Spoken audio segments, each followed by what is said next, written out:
Oh, porn and lo mein. Fritzy, my friend, you are a genius. Oh, no. Hey, Bobby, why don't you go grab Brock? We're going to tape early. Got it? Thanks. Oh, my. Hey, Brock.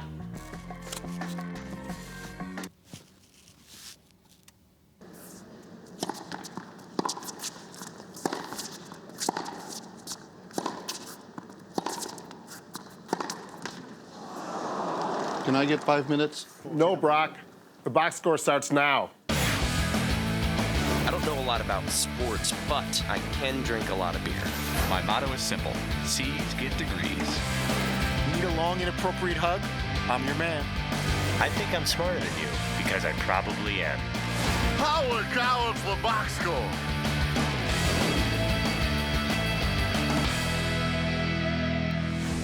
Welcome to the all-new Box Score. I'm your host, Brock. I'm in Los Angeles. I am joined by the Danettes out in Milford, Connecticut. Coach K on the show today, guys. Paulie, was he booked with the intention of talking basketball or about his hair? I can't lie to you, in all seriousness, he was only booked because of the hair story the other day. When we heard that a reporter asked him if his hair was 30 years old, and then they asked him if he ever dyed it, and he denied it, that's the only reason we called for him. I mean, of course we're going to want him around the NCAA tournament, but we did book him off the hair topic.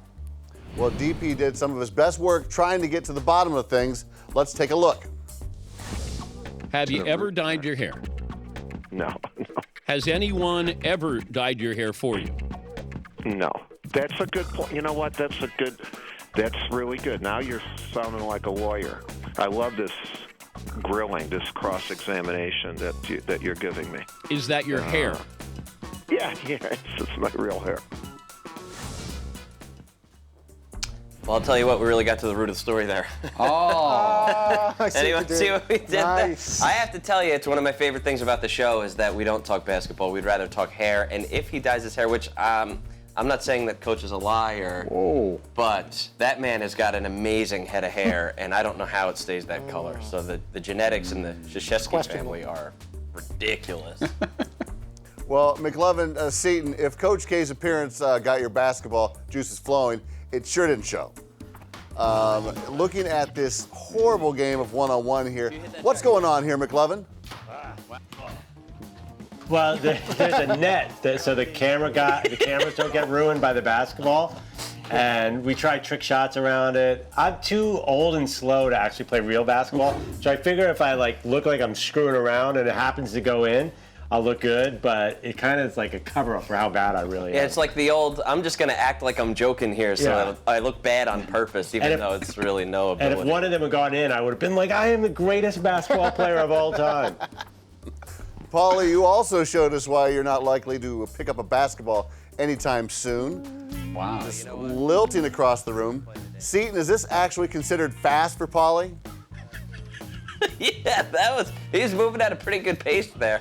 It looked, I would guess his heels aren't even touching the ground. He went all tippy-toes. I'll give you an I-team report on that. My mic had slipped through a hole in my pockets and was starting to fall down my pant leg, and I was holding it like this. I run pretty funny anyway, but my mic was about to slip down to my shoes. Well, thankfully you have the underwear. That might have been a problem with Fritzy. If there ever came a time when DP needed a teammate for a game of 2-on-2, we realized it would be the slimmest of pickings. But we asked the boss which one of you he'd like to team up with. Let's see what he said in this edition of Boss's Thoughts. Seton, McLovin,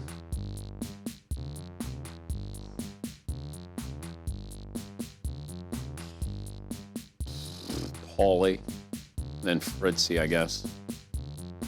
Yeah.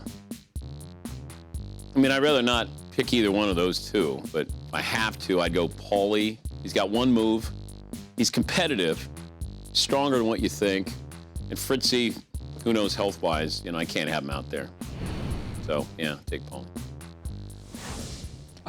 Yeah, I think Dan's going to need to rethink this because he's a shooter. And the one thing I know I don't want to do when I play basketball is shoot. I'm going to pass to him every time. I'm going to pick for him, trying to clean up any garbage that he puts up there and get it right back to him. I'd be the perfect teammate. I play a little bit of defense, not a lot, and I'm going to pass him the ball every single time.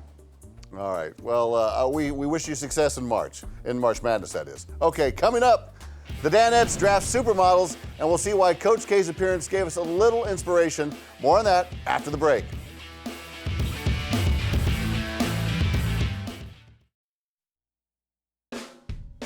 Welcome back to the all-new Box Score. Thanks for joining us.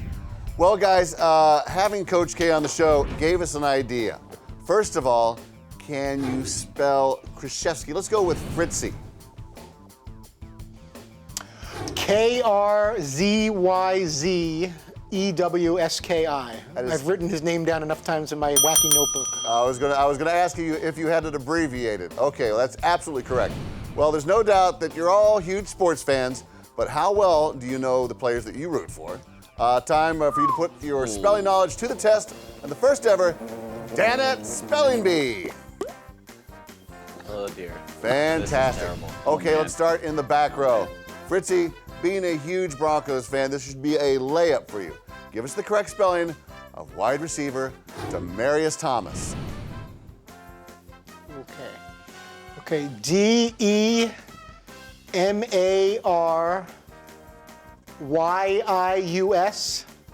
Demaryius. He has the last name also. T-H-O-M-A-S, Demaryius Thomas. Oh, absolutely correct. Correct, sir. Well, let's go to the front row. Paulie, you live for Chicago sports, so we're going Blackhawks here. He's the captain who's raised 2 Stanley Cups over his head. Jonathan Taves. How do you spell that? Jonathan. Jonathan. T-O-W-E-S. I am so sorry. Correct on the first name, however, the last name is T-O-E-W-S. Oh! E-W-S. Oh, dangerang. Hey, that was a pretty good effort. We're all battling with a little dyslexia here. That's no problem. That was like a C+ effort. Next, C's to get degrees. Next is McLovin. Let's go Ivy League here. Your wheelhouse is Philadelphia sports. He's the best player on the Flyers. Claude Giroux. Spell that for us. Oh, and you're wearing a Flyers hat. C-L-A-U-D-E, Giroux. G-E-R-O-U-X. Yeah, baby. No, the Francais. You missed the last name of it. G-I-R-O-U-X. G-I. All right. And finally, Seton. He's the newest Yankees pitcher, making stacks of yen. Spell the name of your newest pitcher, Masahiro Tanaka. Can I have the origin of the word, please? The etymology. The etymology is from Japanese. Can you use it in a sentence, please? Yes. Yeah, I can use it in a sentence. The Yankees overpaid for another Japanese pitcher named Masahiro Tanaka. Are there any alternate pronunciations? Yes, Masahiro Tanaka. It is, I'm going to go slow here. I-D-O-N-T-K-N-O-W. That's correct. Masahiro Tanaka. You know what? That is absolutely, that is absolutely correct when attending the West Virginia, but not here. I'm sorry. The correct spelling is M-A-S-A-H-I-R-O-T-A-N-A-K-A. Could have just sounded it out and made Fritzy's the only one that got the name right. So, well, take a victory lap. But don't run like Paulie, please. Okay, coming up, the Danettes head to the war room as they prepare for the debut of the DP calendar.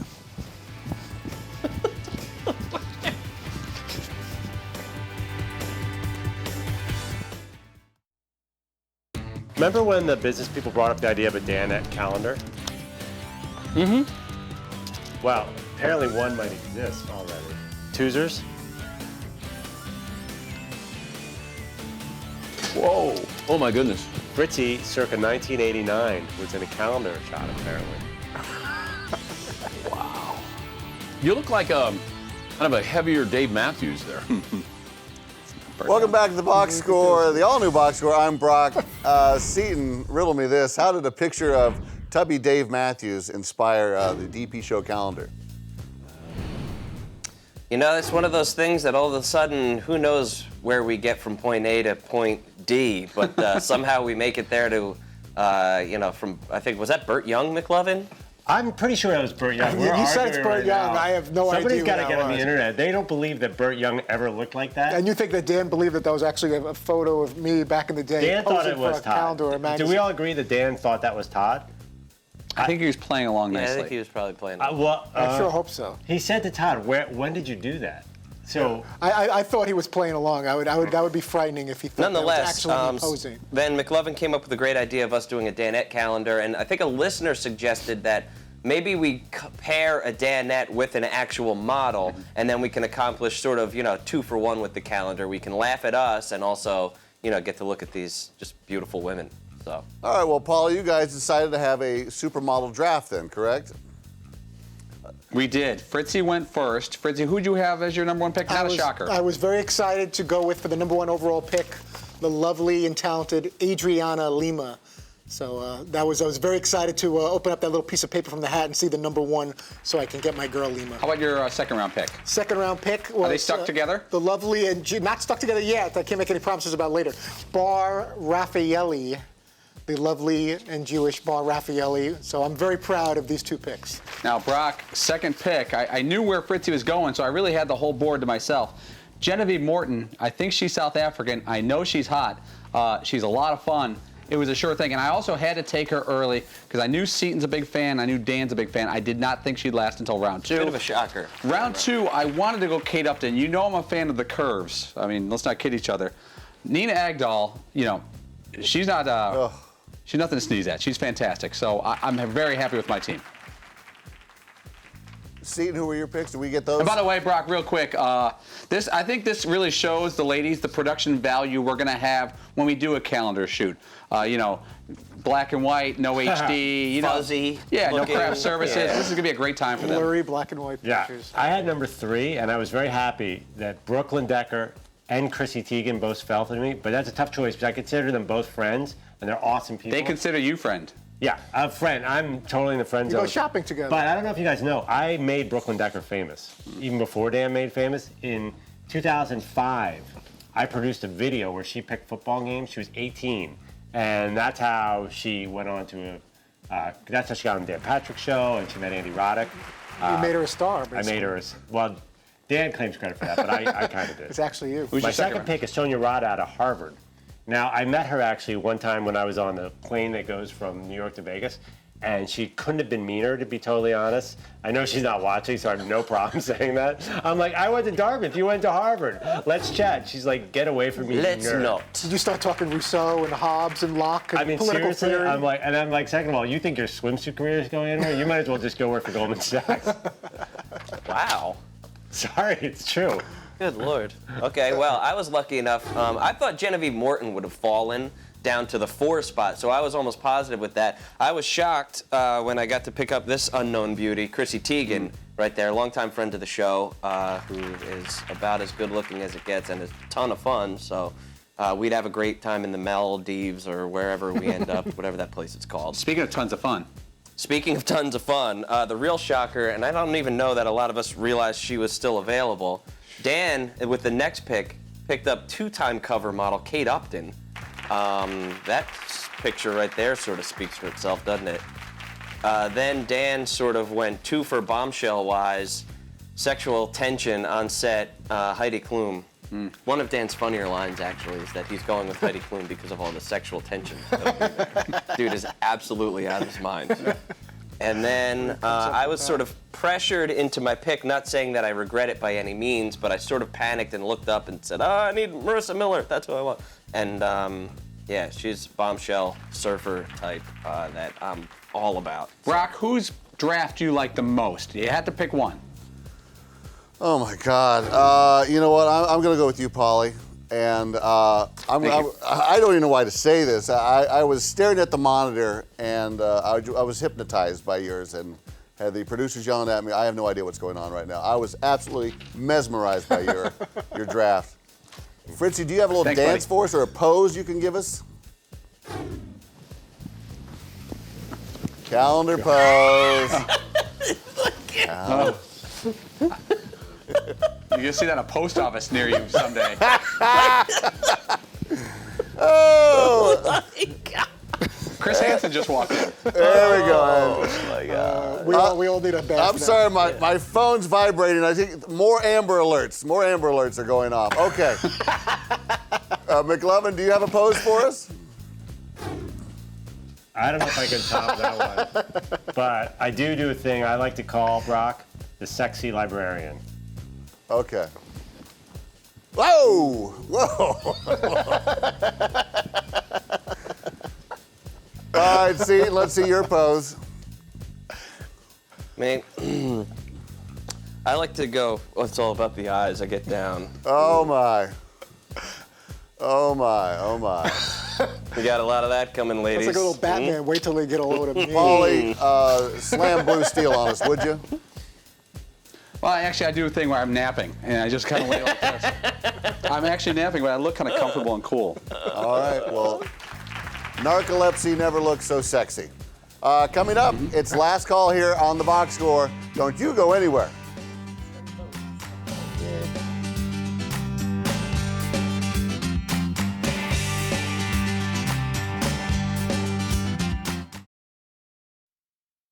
And how dare anyone out there make fun of Fritzy after all he's been through? All you people care about is who he does and doesn't book.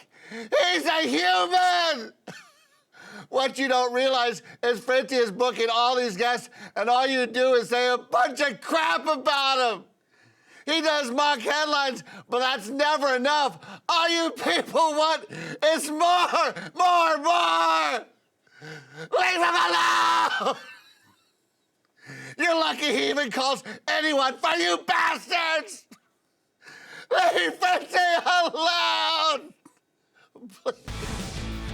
Welcome back to the all-new Box Score. I'm here in the last call Box Score Bar. I'm Brock. Now that we've heard from Fritzy's biggest fan, Seton, has this been a tough week for Fritzy? Oh, yeah, it's been a horrible week for Fritzy. Well, maybe not horrible, but every day there has been at least one moment that's been like, Fritzy, what the hell? You did this, whatever, blah, blah, blah. So he's been double barrels for 4 straight days, it seems like. Well, Fritzy, I think, Chris Crocker's in your corner. That's got to be something. Yeah, no, I appreciate that. We're limping to the finish line of the work week, and that's probably part of the reason why Friday Fritzy was created. I have a little buffer before I got to stress out about the next week's guests and get a little break from these guys and Dan and the abuse. So we're getting there. Tomorrow's Friday. And, You should be in a great mood. Your football team signed 3 good players. That's true. You work on a fun show. Why would you be in a bad mood? You're right. I guess because it all goes back to I get sensitive. Sometimes again, you would think all these years later, working with everybody, you would know when people are being serious or when they're joking. We've had this conversation for I know, now it 7 doesn't years. go away. A minimum of 150 times. A year. Yeah, but to be fair, are you guys always in a good mood? I'm all pretty much in the same mood. I mean, like, do you really think that? Fritzy, sometimes I think that you go into the weekends and you're like, man, I'm so glad that's over. Do you ever feel that way?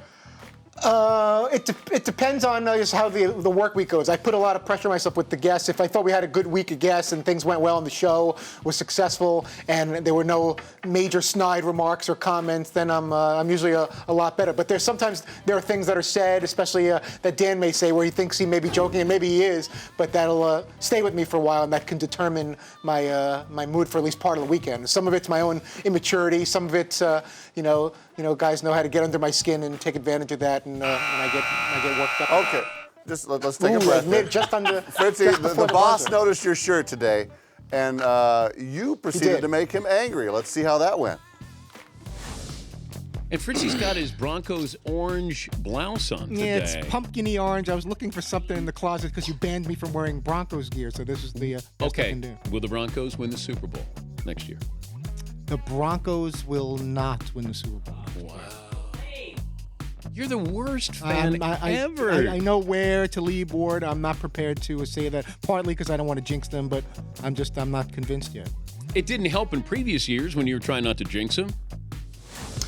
I'm superstitious. I don't want to say they're going to win and they're not going to win. That's a big part of the reason, not the whole jinxing thing. But we all know how hard it is to repeat, even as conference champions or even getting back to the playoffs. To say in the middle of March because they picked up a couple of players that are above average. And Peyton's getting old. His neck is okay and all that. But I'm just not confident saying that Denver is going all the way and winning the Super Bowl in Arizona next year. I just think that's way premature. And if that means I'm not as big a Bronco fan as I say I am because I'm not standing by my team and not predicting them to go all the way, I think that's silly. Well, Seton, are we going to see Fritzy in a barrel? As we can see here. Good Lord willing. Oh, go ahead. Oh, yeah, I was going to say, as we can see here, it's a sexy look. I definitely see that happening. Look at that. Oh, my God. Oh, my gosh. I wish I looked that good in a barrel. But, yeah, this is something that's going to be, I'm sure, coming down the road. It's just a matter of when and getting our hands on a costume that's either an exact replica or something similar to that. But Brock, I wouldn't worry about this. I could guarantee you all our resources will be put into getting a barrel. We got barrel guys on call. If not, a listener will build one. We'll send Nick and back and say, build us a barrel. I mean, by the time September gets here, this guy will be in a barrel. Okay. Well, Fritzy, who's on tomorrow? Tomorrow we will be joined by Stan Van Gundy of NBC Sports Network fame and former NBA head coach. Bill Raftery will join us, Fox's lead college basketball analyst, getting us ready for Selection Sunday and March Madness. Bill Raftery, onions! All right, thanks for watching The Box Score. That's the one. Tune in weekdays at 3 p.m. Eastern only on Audience Channel 239 on DirecTV. Cheers, brothers. I don't know a lot about sports, but I can drink a lot of beer. My motto is simple. C's get degrees. Need a long, inappropriate hug? I'm your man. I think I'm smarter than you, because I probably am. Hey, thanks for watching The Box Score. Holy cow!